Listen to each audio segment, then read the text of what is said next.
And today's sponsor is Reconciled. Reconcile invoices your clients, pays your bills, and delivers clear and accurate financial reports every month automatically. Ready to streamline your financials and prepare your business for the next big step? Visit reconcile.com today.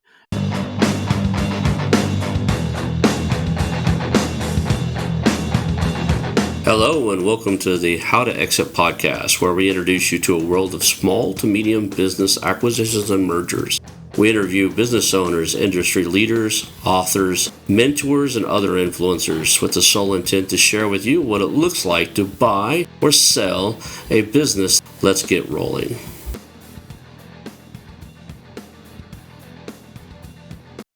And now a moment for our sponsors. I want to highly recommend you get Acquisition Aficionado magazine.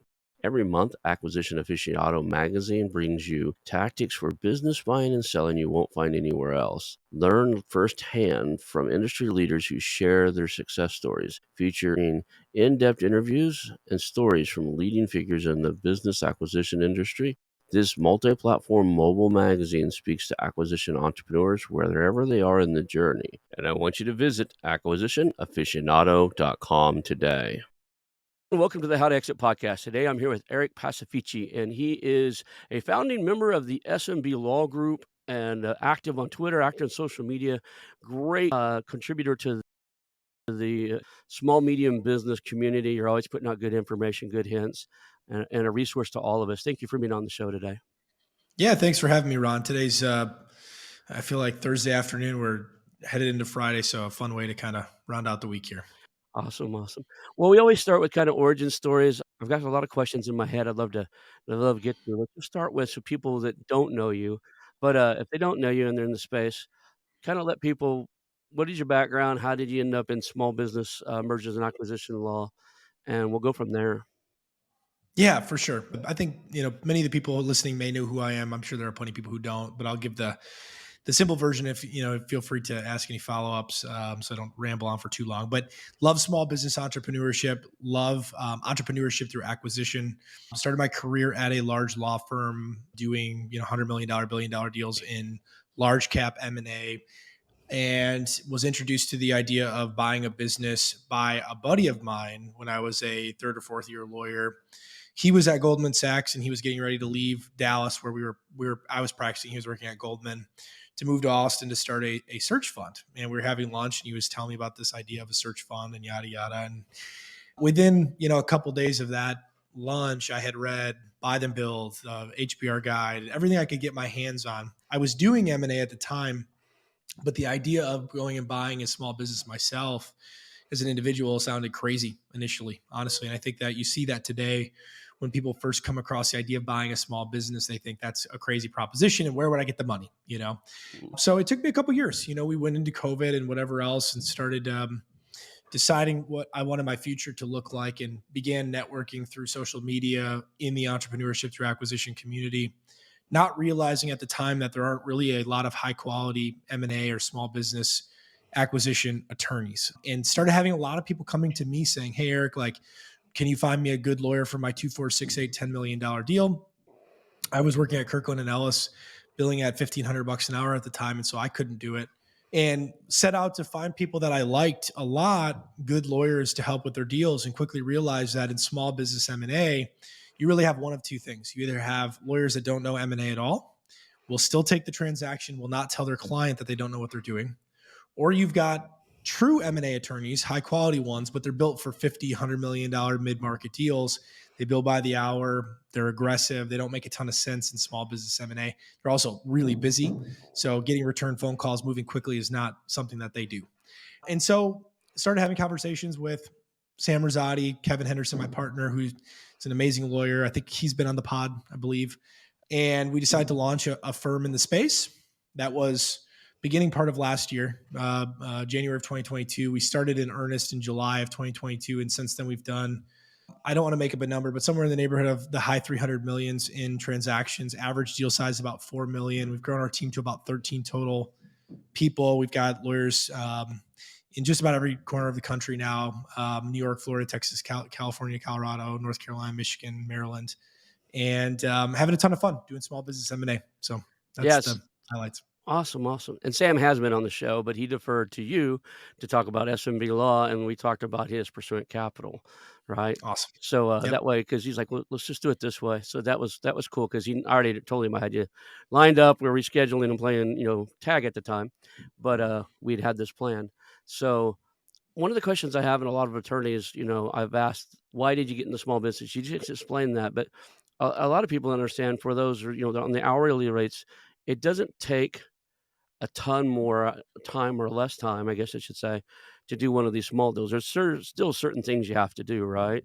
So wouldn't it be more prudent as an attorney to go after the 10 million, 20 million, $50 million deals because you're going to make more money on those? Well, the upmarket push, right? I mean, and this is what every lawyer has done.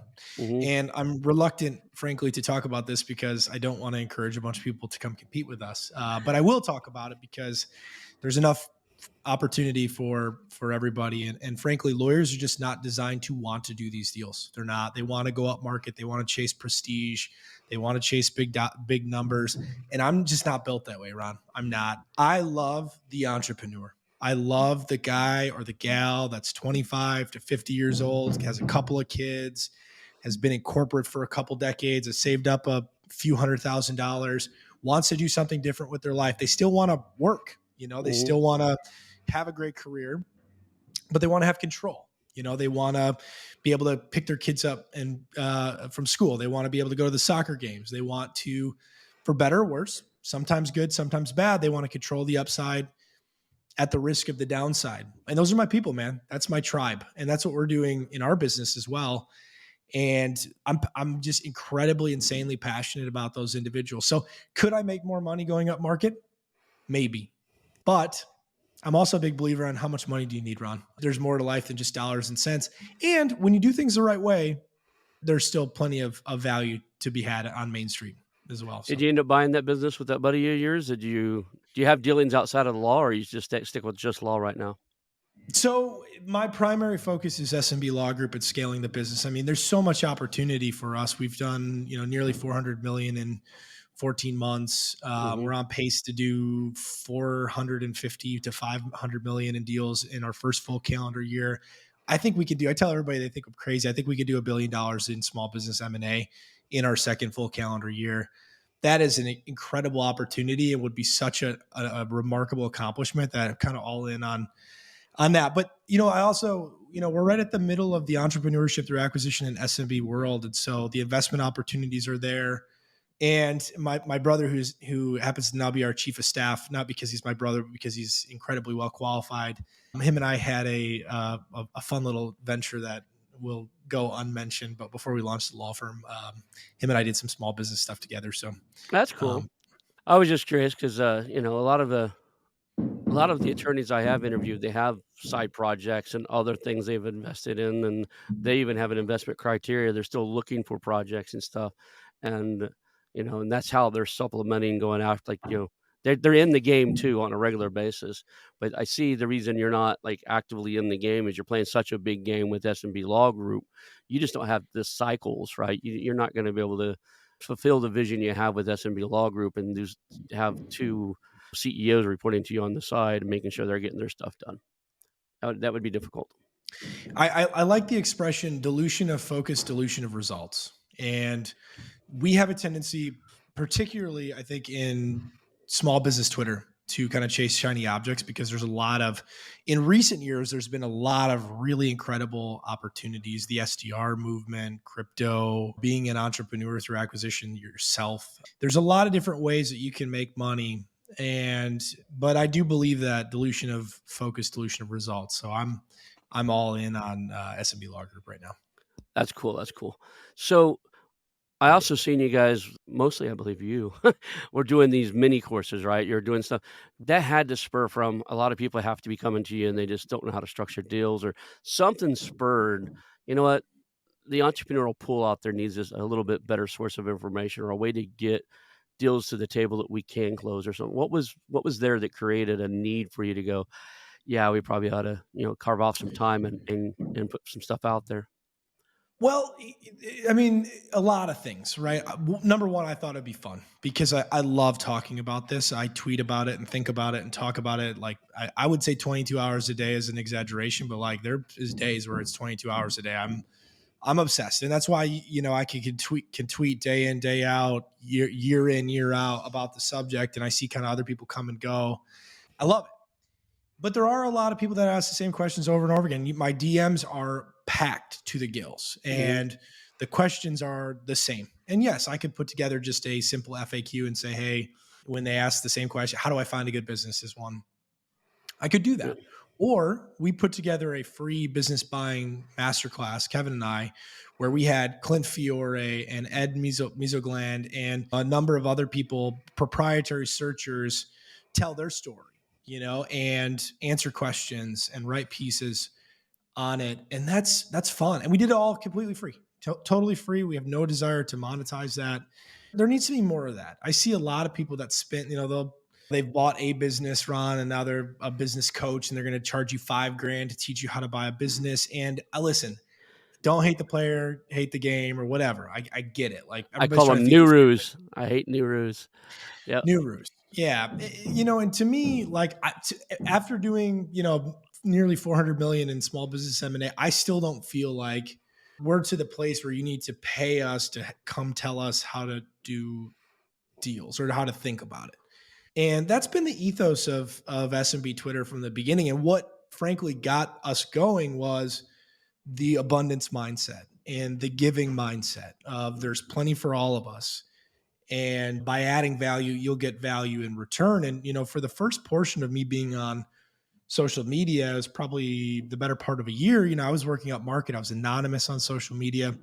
And my objective was simply to network in the space. And I was using my knowledge of M&A as currency to trade for relationship building. And when we ultimately launched our firm, the return on that value and on that time was 1,000 times what I had given. I mean, so I am such a strong believer on give, give, give, give, give. Don't ask anything in return. It will come. That cannot be your objective. It has to be sincere. But in life and in business, like things will come out in the wash. And so that's how I think about that Yeah. class and I things. Yeah. get it. Absolutely. And I started this podcast because I paid one mentor to teach me and I still had questions. So I paid another mentor to teach me and I still had questions. And I came from, I have a master's degree in marketing, so I have my MBA. And then I, created multiple businesses. I've had some exits, like we mostly exiting to partners where we, split the equity of companies up and stuff like that, but never taken one to the market. But I still had so many questions about this. So I thought, well, I was do a podcast on another subject. I was like, I got this equipment. I'm just gonna start interviewing people and learning this. And then I figured out I love the getting to meet people and know them and figure out what they're up in the world. And the content that we're putting out, it helps people. I get people all the time. They'll see that, and I take the shows and turn them into articles and stories and bullet points and posts enough so that people reach out to me and go, "Hey, will you coach me through one of those deals?" It's like, nope. They're like, "Why?" "I'm still too new in this section." "Well, you've interviewed 180 people. You have all the answers." Like, no, I have their answers. But we're talking about deploying your money and your capital, you should probably get an M&A advisor who's done 100 deals or seen 100 deals, right? That's who I want. I want somebody who's seen 100 deals and seen 10% of them or 20% of them have issues. They've encountered those problems and then know how to get through that stuff. You want that thick skinness of somebody's like, okay, you guys are getting up there where you've done dozens and dozens of deals. You have the answers to random stuff that's going to pop up that's a trend, right? There's things that are recurring inside of this. I wouldn't have Yeah. that answer unless I happened to ask that question to a couple people on the show. But no, I don't coach or anything. And I probably somebody said, "Well, when will you start coaching?" I was like, "I don't know. Maybe if I hit $1 billion in transactions, I'll coach." And they're like, I have no plan to get there, so it's kind of an interesting way to tell them no. Yeah. Going back to the environment, you've been doing all these deals. Are there some common threads you see out there? Like, okay, this happens more often than not. In my world, I keep going back to it's a people business. This is about rapport, connections, and people. If you don't have that, But from a lawyer's perspective, when you're looking at these deals, what are some common threads that make for successful deals? And then we'll circle around and cover what are some common threads that cause deals to fail. Well, that's a very broad question because there's a lot of them. At every conceivable stage of the transaction, there are things that happen over and over again. And even though no two deals are the same, no two deals go by without some sort of common theme or thread in them. And I think what's very common is we get a lot of very smart, sophisticated people out of mid-market M&A, or they've been investment bankers. And a lot of these guys and gals are coming out of Wharton, Stanford, Harvard, Chicago. They're very smart, very accomplished. They've been around deals. And then you come to Main Street and it's different. And even for us, when we started, I had done $1 billion M&A transactions, and now, so a $3 million deal should be no problem, right? Except that it's a fundamentally different transaction. In mid-market or upmarket M&A, very legal intensive, very negotiation heavy, very term heavy. On Main Street, yes, you got to get the paper right, you got to get the contracts right, but I always say, like, the LOI stage in Main Street is relationship building. Like you just said, you may be competing against private equity for some of these deals, but these sellers want to sell their baby, their love of their life, next to their spouse, to somebody that they identify with. Oftentimes they've made plenty of money over the decades and they're exiting for what frankly is kind of a modest amount of money when you think about 2 to 5 times earnings, when you've been making that amount for decades in some cases. And so they're looking more at the person and the relationship. And I watch a lot of really sophisticated people not calibrate properly to Main Street. And so, that would be something that I would encourage everybody that's listening, that wants to buy a business, that knows deals and thinks they're ready. Remember that this is a little bit more relationship. Extracting better indemnity terms from a father of two isn't going to win you the race. So that's how you think about the LOI stage. People who have success with it, though, are the ones that understand that relationship, keeping the relationship with the seller really strong, hiring the right advisors. I know that's going to sound biased, but these transactions move incredibly fast, Ron, and there's so much to account for between financial diligence and making sure you've lifted the hood, you've uncovered as many skeletons as you conceivably can, you've pushed on ad backs, you've done a proof of cash. Even for the sophisticated investment banker types, now you're on Main Street dealing with books and sellers and accounting practices that, are less than academic. Let's just put it like that. You also have the legal end of things where you are negotiating purchase agreements, whatever else. Lending, you're convincing a lender to give you millions of dollars. You're convincing investors to give you millions of dollars, keeping the relationship warm with the seller. You're convincing your spouse and your kids, hey, we're moving from, Jacksonville, Florida to middle of nowhere, Tennessee to run a HVAC company. Like what the hell, when are we moving, Dad? Well, I don't know yet. Where am I going to school? Well, we're not sure yet. It's a lot. And so trying to do, and you may be working a job during that period of time as well. So having a smart team of experienced financial diligence people, attorneys, a great bank, one of these really high quality SBA lenders, because not all SBA lenders are made equally, really important to having a successful transaction. But then it's grit, man. There's a lot of off ramps in these deals between LOI, the lending process, negotiation with seller. Things are dragging on. They never go smoothly. And so having that grit, having that determination, sticking with it. I said recently on another podcast that if somebody can pull all of this off, who am I to tell them that they shouldn't buy a business or that they're not qualified? Some people push back on that. I think that that's fair to an extent, but I do think that if you've made it through this process, you're an incredibly capable, confident, gritty human being. And not everybody's built for that, man. Like, some people are better off punching a clock and being an employee and having that security and having that W-2, and there's nothing wrong with that. But if you're going to be successful in this transaction, at the very outset, you should ask yourself those tough questions and decide if you are that person. And maybe you will be at a later stage in life. Maybe you were at an earlier stage in life and you're not now, and that's okay. But and there's a lot more I could say about how to have a successful transaction, but those are top of mind. I get that, it takes fortitude to get through these deals. You got to know what you're looking for too. That's one of the things that a lot of people start off, ETA guys and stuff like that. they come to my networking meetings and want to hang out with us. And I'm cool. What are you looking for? Anything in the United States doing 1 million? I was like, no, you're not. Right. You think that until you've interviewed about 100 businesses, and you'll start eliminating. You're not looking for this one or that one. I mean, that's the process some of us go through. But knowing what somebody's looking for, I think, is critical too.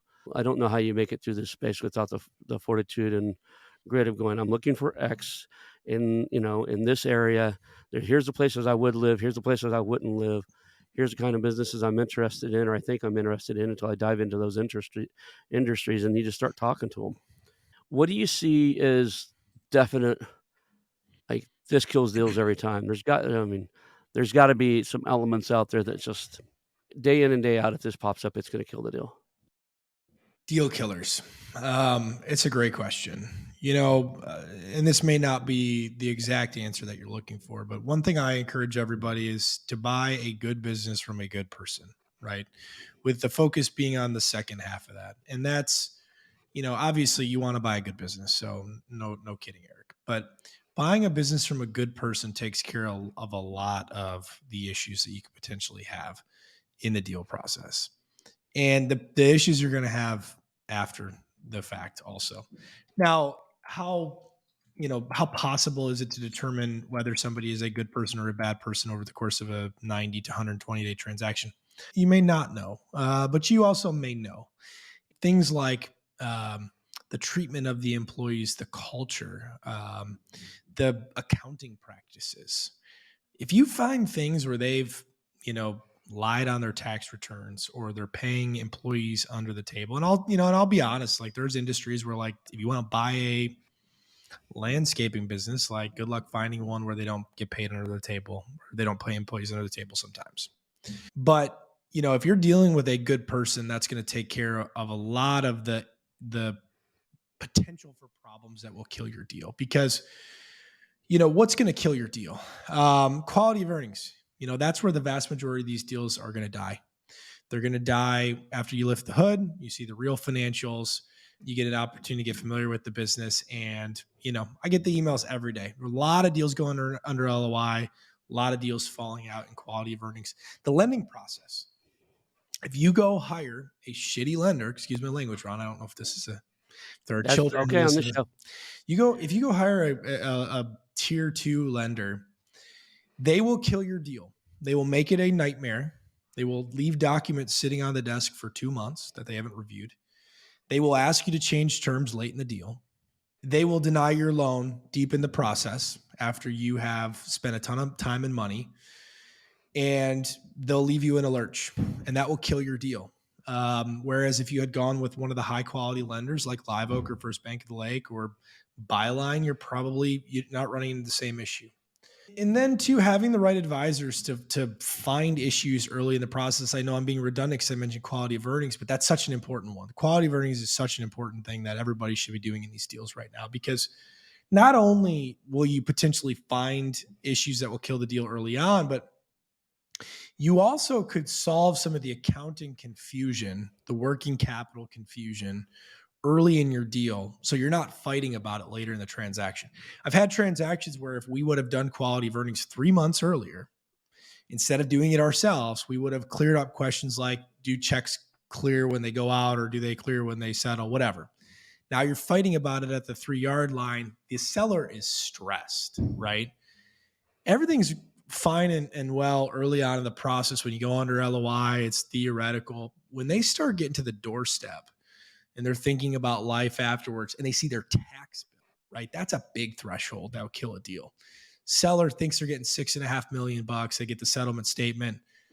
They see the tax withholding. They see the debt payoff. They see the broker commission, and they're going, I thought I was getting $6.5 million. I'm getting 4.2.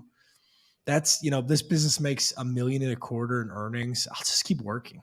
That's a stage with which you want to have all the ducks in a row. You want to have a great relationship with them. You want to have them signed to a binding purchase agreement. And you want to be working with a bank who is marching aggressively towards closing. Because deal work, to your point earlier, is hard work. It's stressful. deal fatigue. I mean, look at me, Ron. I'm 23 years old. This is what I look like. It's deal work is not for the faint Yeah, of me heart. too. Yeah. If there's complications late in the deal because you haven't run a good process, it's going to kill your deal. And the best buyers, the absolute best buyers, I mean, obviously the ones who have closed deals and, the micro PE guys that have bought 15 businesses are great buyers. Next to them, the best buyers are the ones that have gone through the process and have fallen out and had busted deal fees and had complications, had a seller walk away. They come back and they know exactly what to do and they execute like a well-oiled machine because they know the urgency, they know the value of hiring advisors, they know the value of hiring a great bank, and they get to closing fast as hell. And they're yelling at me. They're yelling at me, going, "Where's this? Where's that? Let's get this document. What are you doing? Let's move it along." And I love that. Like I don't mind that at all. As a client, push your advisors to move fast because time kills deals. So, anyways, a million reasons that deals die, but those are some of the biggest ones in my mind. I think on the seller side, it's the same thing. I prefer a seller if, I don't mind talking to a seller anytime when they go, "Hey, I tried to sell this once before and it didn't get financed," because I know that 90% of the time, 80% of the time, that's because whoever negotiated it didn't negotiate a financeable deal, right? That's a big thing. Some of the SMB loan guys out there, their favorite tweet is, "So you structured a deal that's not fundable. Now what?" or something like That's that. that's Bruce Marks. Yeah, that's his Yeah, slogan. Yeah, he's it got just T-shirts that say he's an amazing guy. yeah, he's a good guy. He's been on here, but yeah, like that's great. You negotiated it, not fundable, not at least not financeable. I think that happens a lot. I think that the sellers who have seen a sheet that says what their exit is or had talked to the advisors.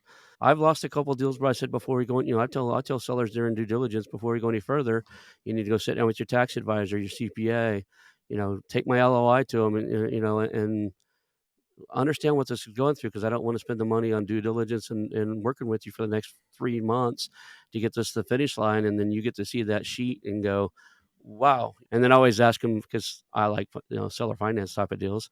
I always say, and ask them how much seller finance would change the, or restructure that tax liability, and how you can drag that out.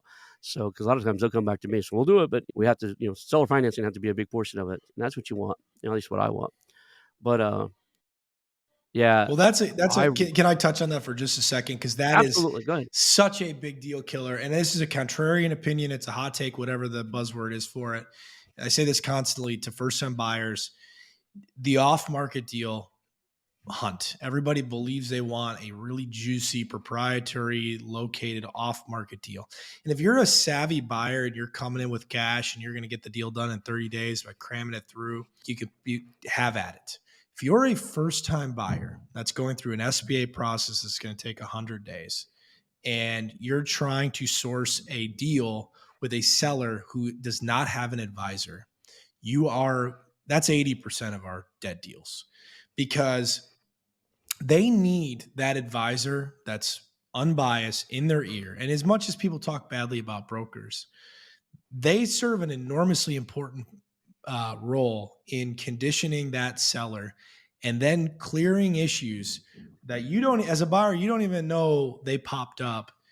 And the broker is beating them down by explaining the expectations, explaining the tax bill, having a great relationship with a lawyer on the sell side also who is ironing out some of that stuff up front. So if you're listening to this and you're thinking about buying a business for the first time, don't waste your time. I mean, do whatever you want, but I would highly encourage you not to go off market. Find a high quality broker, build a relationship with lots of them, and then they'll get to know you. And when they've got a deal, they'll bring it to you when they know you're serious, and then they'll help you get the deal done because there are just a million things that can pop up in the seller's mind during the process. And if they haven't run a process where they've gone out to the marketplace and really determined what their business is worth, and they don't have that broker in their ear, the moment anything pops up, and something will pop up, they're going to go, screw you. I'll go to market and get the $23 million that my accountant said this business is worth. Now, I think that's a big one. I think it's a very important point. And today's sponsor is Reconciled. Are you an entrepreneur or business owner thinking about your exit strategy? Or maybe you've just landed a business through acquisition and the books just aren't the way you need them to be. Let me tell you about Reconciled, your dedicated partner for industry-leading virtual bookkeeping and accounting services. Reconciled pairs you with skilled professionals who empower you to grow your business and prepare it for success, whether that's your exit or taking that new acquisition to top performance. Imagine having high-level financial management without expanding your team. From bookkeeping to CFO services, tax advisory, and even fully outsourced accounting, Reconciled has got you covered. They help you make the best business decisions, keeping your end goal in mind. And the best part? Reconciled understands acquisitions, as they have acquired 3 accounting firms in the past 3 years, and their founder, Michael Lee, mentors others in searching for acquisition, raising capital, or trying to aggressively scale. Reconcile invoices your clients, pays your bills, and delivers clear and accurate financial reports every month automatically. Ready to streamline your financials and prepare your business for the next big step? Visit reconcile.com today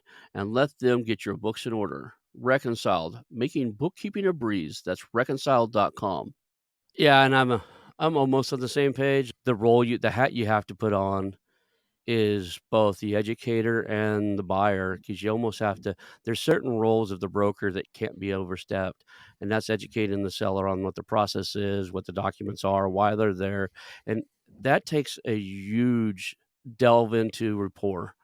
That I think the off-market deals are 10 times harder if you're not really good at connecting with people, working with them, and coming up with solutions together. I think that's where the ball's dropped. Is a lot of these guys, they're coming through there with the, you know, MBA approach. I made an offer, or they're trading baseball cards approach. You asked for this, I offer you that. That's close. Let's work something out. And they don't have the rapport. And this thing is so complex. Like you said, the first little thing that piques their radar of seeming fishy, they want out. One of the things inside of that realm that is very common is when you start passing contracts over, because none of these sellers have seen anything that look like liability clauses, reps and warranties, or whatever they're called. They start seeing that stuff and you don't have somebody on their side to explain it. It is a eye opener for them. And the other one is when they go get their attorney. I've actually had to tell more than one owner, and I've actually told at least 2 attorneys that they're the wrong person for the job. Personally, not in front of their client, but I call them after the thing went down south. I was like, "You're not helping this guy. You know nothing about M&A. You're going to hurt him. You're hurting his family. You need to step away from this deal and go find him an attorney that knows mergers and acquisitions, because everything you balked at was standard in every contract I've ever seen." Well, and that's a trap for the unwary, right? Not understanding the onions, the layer. I'm just trying to use an a food analogy here, but not understanding the depth of the transaction, right? And even as a brand new attorney, I didn't realize how much the negotiation of the deal, your term, my price, or whatever people like to throw around, but Mhm. really is those terms. And I tell buyers all the time, you'll get deep into the process. Here comes seller's lawyer. They don't know M&A at all. And they're balking at standard stuff. Like if they tell me, hey, no backstop or set off for the indemnification. Well, wait a second. You've just gutted the entire contractual dispute resolution mechanism. That is a standard term. This may be dramatic given the particular example, but if you go do 100 other deals, you're going to get these protections 99 times. And Mhm. so I know we're 60 days into this, but you can't buy a small business because what people don't understand about the risk in these deals and why you need to have somebody who gets it, because the most sophisticated M&A attorney that's going to approach it like a mid-market deal with, indemnification, which is, your contractual dispute resolution mechanism. The only thing that's coming to save you, Ron, after you close the deal is your indemnity, what you've contractually negotiated. If that's filled with caps, baskets, deductibles, and all this fancy stuff, that's great, right? Those are the market terms. Wow, your lawyer knows everything about M&A. That's amazing. Except now we're talking about a $3 million business, not a $50 million business. And if you've got a 10 to 20% cap for ordinary reps, that covers off things like tax, environmental, litigation. And, with a $50 million business or a $3 million business, a $10 million tax bill, a $10 million lawsuit, $10 million environmental judgment, just as foreseeable. Problem is, if you've just gone and bought utilizing a stock deal, or even with some sort of, successor liability in an asset deal, a $3 million business, your lawyer, because he's such a great M&A attorney, has given you a 10% cap on environmental liability. And then your, salvage yard related business gets a $10 million environmental hit. Guess what? You have $300,000 of protection and a $10 million bill to pay. You're screwed. If it's a Oh, yeah. if it's a $50 million business, Ron, and you have $5 million of protection because you have 10%, that makes a whole lot more sense. So some of these things, even when they are market, you have to have an attorney or representative that understands the reason those market terms exist so that you can determine whether or not in the scenario it still makes sense, because in a lot of scenarios they don't. So the terms are it's deep and it's super important, because again, my buyers are 25 to 50-year-old guys and gals with a couple of kids and a few $100,000 saved up. They're trying to do something special with their life. And the last thing that can happen is don't even do the deal if you're going to end up in a situation where that's even possible. Because if it is, forget it. And I think about risk, and I'm rambling, I'll stop. But I think about risk. I think about likelihood of risk and magnitude of risk. And I weigh those two things. And things that are high likelihood, high magnitude, no. Things that are low likelihood, low magnitude, fine. Things that are high magnitude, low likelihood, you got to stop and say, hey, do I want to protect for this fringe case? Do I want, and really be thoughtful about the risk that you're taking when you buy somebody else's business, because the stakes are ultra high. It's one of the reasons I think that only the big guys right now are playing the roll-up game with pest control. So I own a little pest control company. We didn't buy another company to do it. Like I say we did, but what we really did is bought their customer list. We sunsetted their licenses and everything because they weren't compliant. And that was they've never been in 20 years or whatever the number is. They've never been checked. Nothing's wrong, whatever. There's no pending anything. So, but that doesn't mean that there couldn't be. And they weren't following compliance on any of the rules. They didn't have the records they're supposed to have. They weren't storing chemicals the way they were supposed to.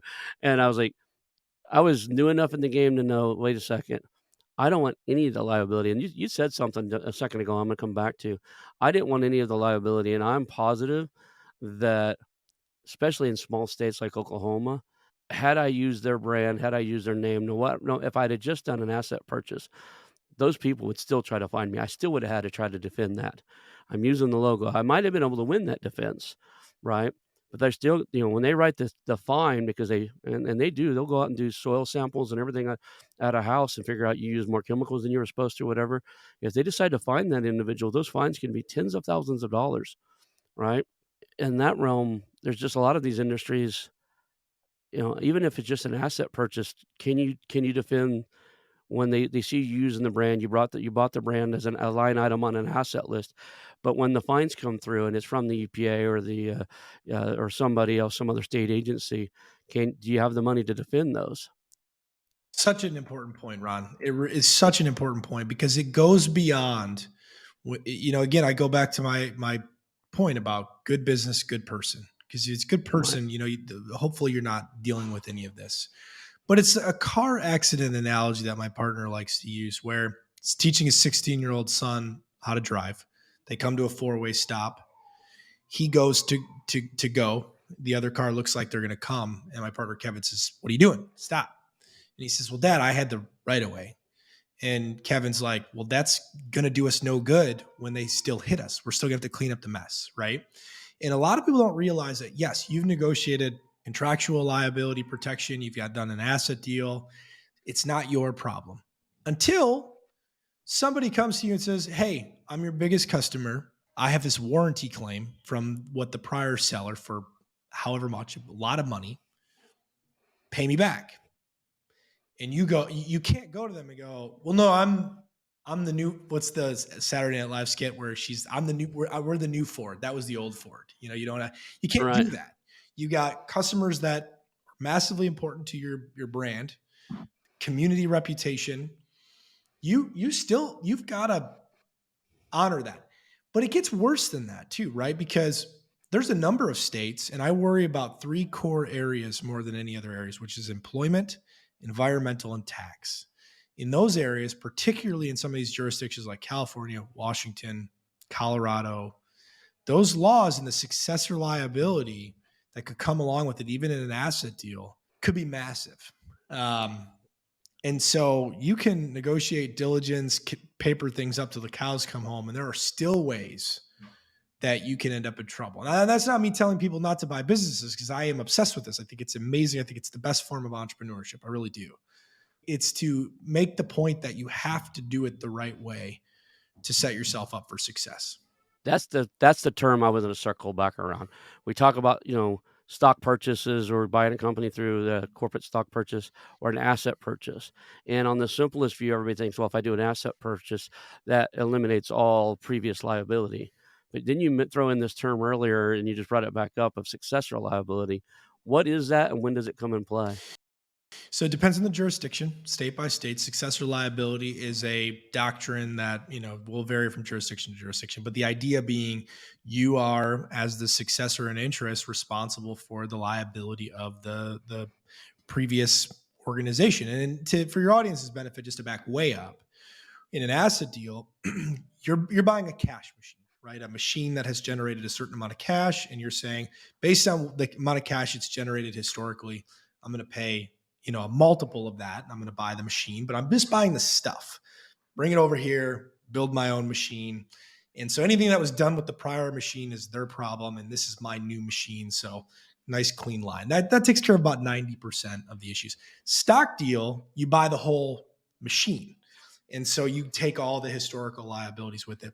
Buyers almost always want to do the asset deal and buy the stuff to sever off the historical liability. It's also better for tax purposes. I'm not a tax expert, consult a CPA or a tax lawyer, but purchase price allocation and the treatment of depreciation, amortization, and your P&L post-closing will look a little better with the asset deal. But just because you do the asset deal in a number of jurisdictions, they say, under the law, we don't care. Something like employment or environmental or tax, those areas scare me. There are jurisdictions like California, Washington, Colorado, and I don't mean to pick on them. There's many of them that are very concerned about these issues. They're very environmentally friendly. They're very employee friendly. Tax authorities are always aggressive.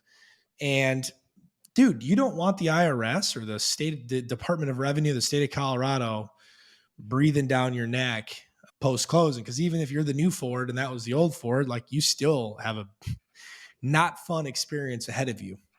So again, not to scare buyers, there are things that can happen that are bad in deals. Have you seen some of these reps and warranty insurance policies that were originally geared towards that mid-market that are dipping down into this market now? There's one or two companies out there that I've interviewed and talked to that they're providing insurance policies to cover some of that seller's liability and some of the things we're talking about right this second. Yeah, there are a few that are introducing a rep and warranty product for Main Street. We've worked with a few of those policies. It's still a little bit of an awkward duck on Main Street just because of the price point, the insurance. I think it's going to become more important. And I think it's something, if you're an insurer listening to this, really big opportunity for a volume play on Main Street. Reason being is that, as we enter the new macro environment, there will be a lot more distressed M&A. And the difficulty with distressed M&A, and why a lot of the classic entrepreneur through acquisition and enduringly profitable buyers don't want to touch it, is it's really hard. But also, if I buy a distressed company and I negotiate the best conceivable indemnity protection for all of the stuff that the old company did, and then that old company goes kaputs because it was distressed, there's nobody to backstop that indemnity.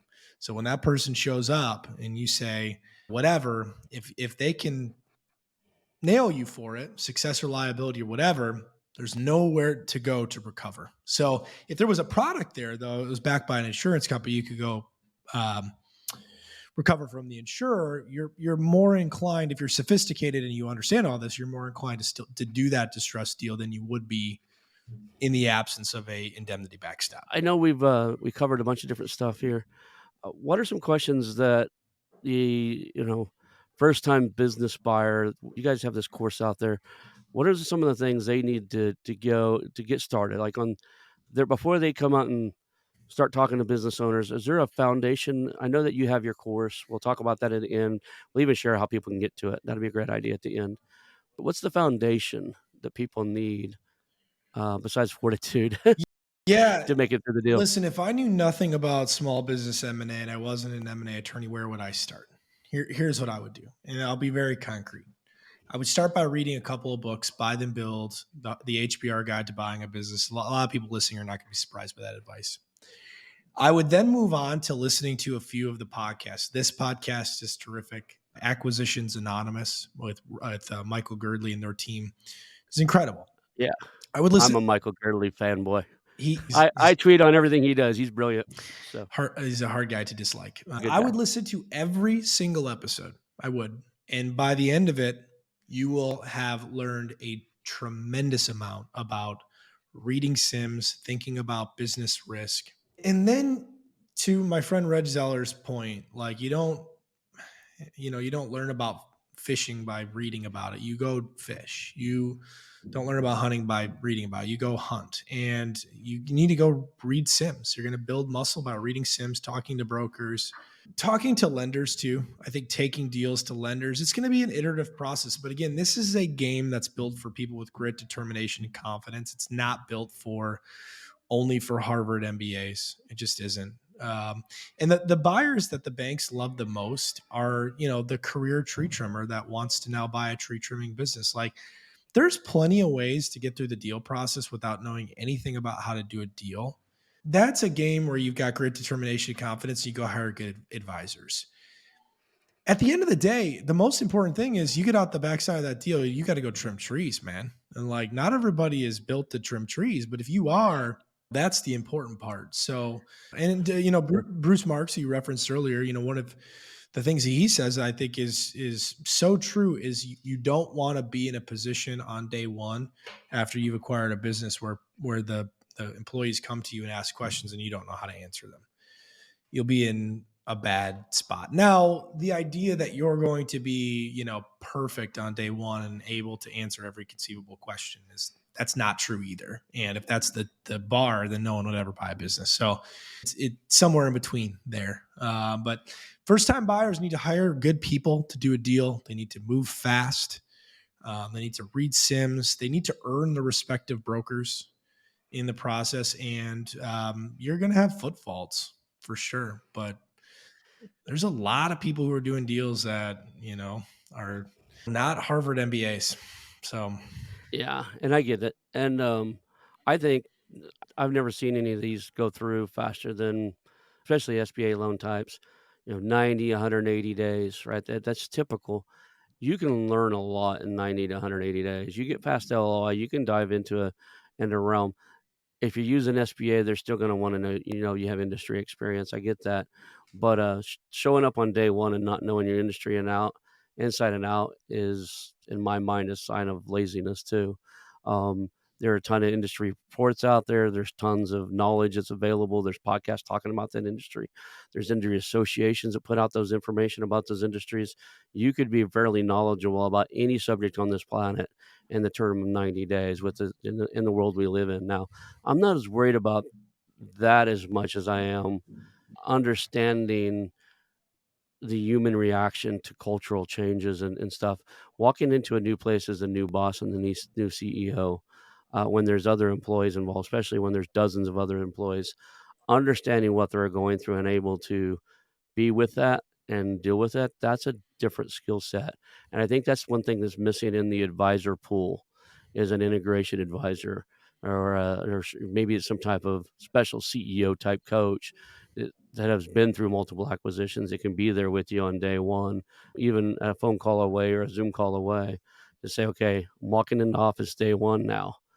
What do I do and what do I not do? What do I say and what do I not say?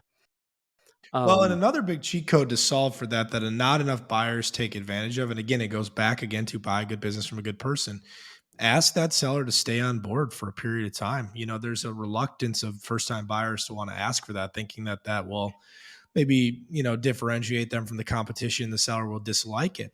Seller, again, is choosing you more often than not because they're going, hey, I like Ron. I want Ron to be the guy who runs this business for the next 30 years. I'll stick around. I'm not necessarily trying to leave tomorrow in many cases. Like I want this to be successful because I'm a good person. I see buyers have a lot of success going to sellers and saying, hey, I respect you. I respect what you've built.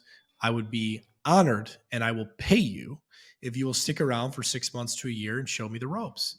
And those type of situations, I had a buyer who bought a business and immediately went out on paternity leave. He had his second child and took a couple months off. And he was like, dude, the seller has been amazing. He's completely taken care of everything. He's taking care of me. He's holding the ship together. The business, it's a couple years later now, the business is doing great. So there's all kinds of situations. And if you want to make sure that you don't fumble the transition, what better way than having the seller there right next to you when those employees come up and start asking questions?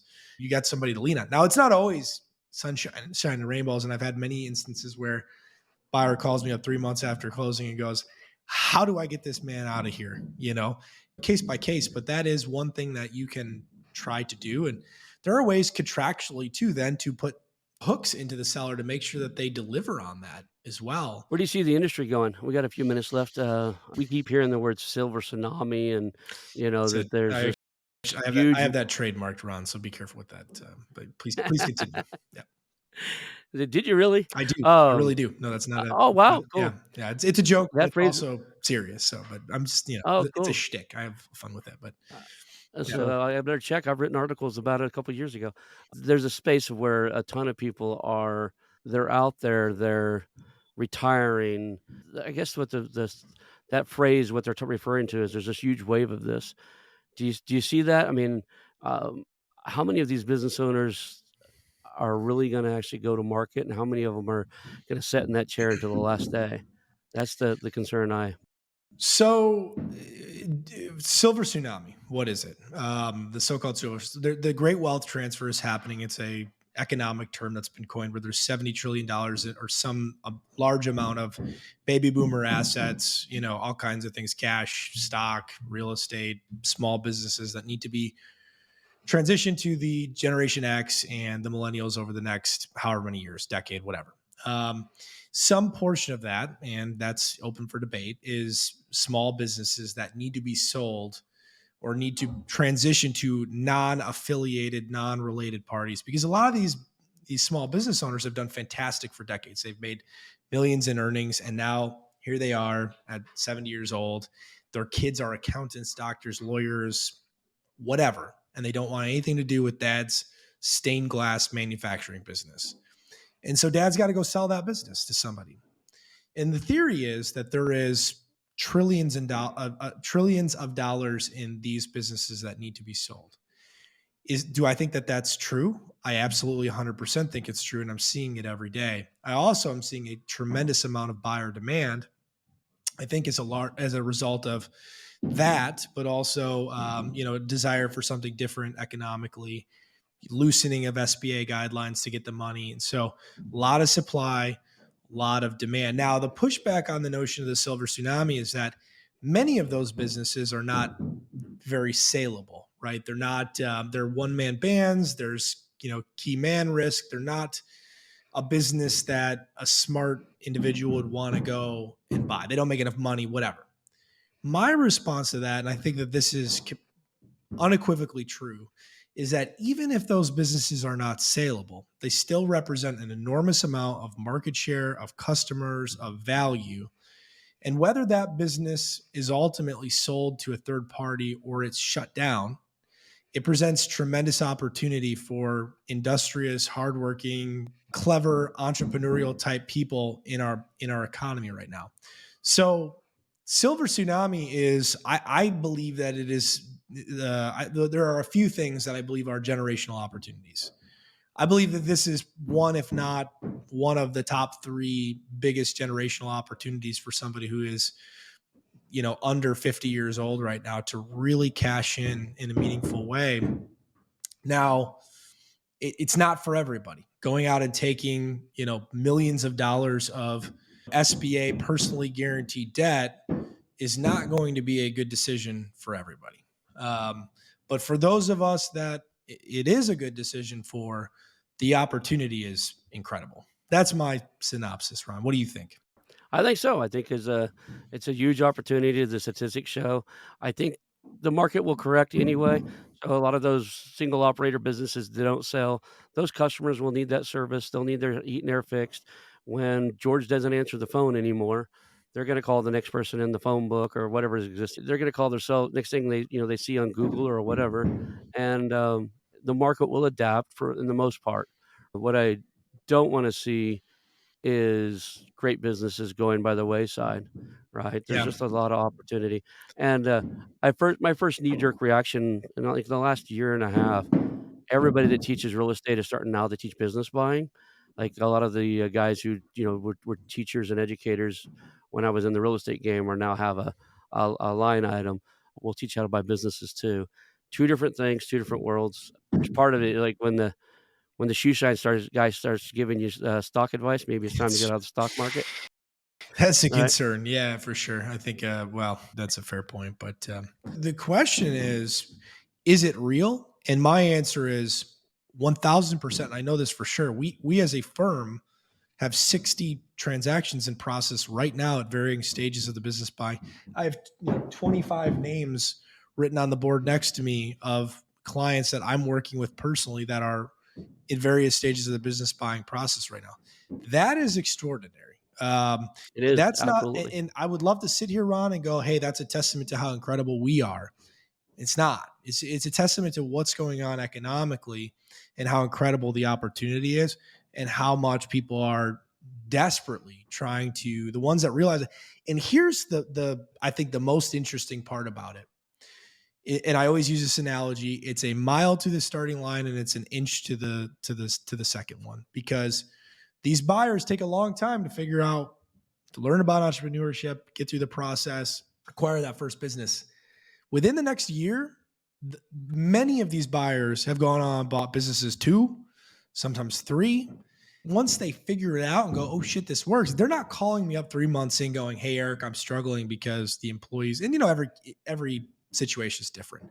But the calls I'm getting, and maybe this is self-selection, but the calls I'm getting are not, hey, I'm really struggling here, Eric. This is going terribly. The calls I'm getting are like, hey man, I'm clearing $40,000 to $60,000 of free cash flow a month. What the hell was I doing for the last decade before I decided to buy a business? Now, that's going to sound a little bit of prosperity gospel because it's not always that way, right? I'm not suggesting that. But those are the calls that I'm getting, Ron. So, yes, it is 1,000% happening. And for many people that are doing it, it's working out extraordinarily well. Well, I wanna thank you for being here, I do, and, you're putting out great content out there. I'll keep following you online, keep following you on, Twitter and on LinkedIn. Uh, I'll keep trolling you and your guys because it's fun to pick on you sometimes. I love it. But I it's love it. all out of jest and all out of love. When I troll you, you get the I've got a decent audience built up too, so my audience gets to say, "Who's Ron picking on now?" I love But, it. No, I think it's fantastic, Ron. And one of the things I love most about SMB, just to ramble for one last second here, is how incredible the community is. And I'm one of these guys too. You could, as long as you're not being mean, you're trying to, you say whatever you want to, man. We're all kindred spirits in this little community. And yeah. so a lot of love for you and for everybody else who's crazy enough, a bunch of nerds on the internet talking about small business and entrepreneurship. So a lot of fun. It's a blast. So, how do people before we get jump off here, how do people reach out to you, and how do they get on that email course thing you've got going on? Yeah. Yeah, well, like Deion Sanders says, I'm not hard to find. I'm on Twitter at SMB under small medium sized business SMB underscore attorney. I am on LinkedIn again. My name's Eric Pacifici. Easy to find there as well.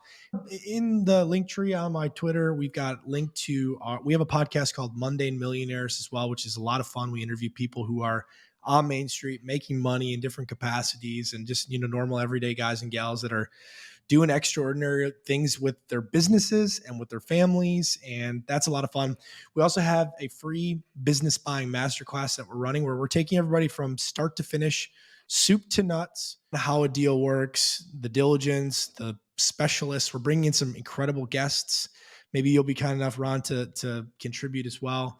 And we're doing it because it's a lot of fun and we're nerds on the internet talking about small business. So So I think that's it, man. Otherwise, pizza pictures, and just a whole lot of fun. And I tell everybody this, man. I mean it sincerely. I love entrepreneurship through acquisition. I love the small business community.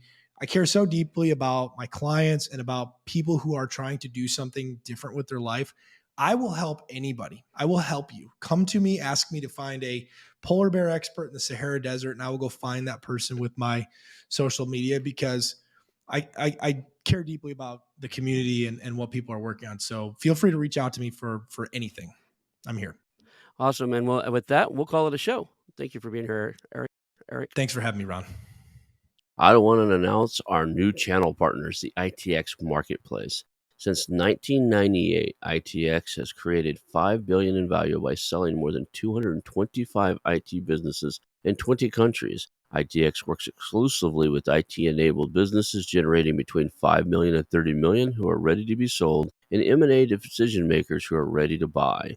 For over 25 years, ITX has developed industry knowledge that helps determine whether a seller is a good fit for their buyers before making the match. ITX Mergers and Acquisition Marketplace we have partnered with has a proprietary database of 50,000 plus global buyers seeking IT service firms, managed service providers, Microsoft service providers, software as a service platforms, and channel partners with Microsoft, Oracle, ServiceNow, and the Salesforce space.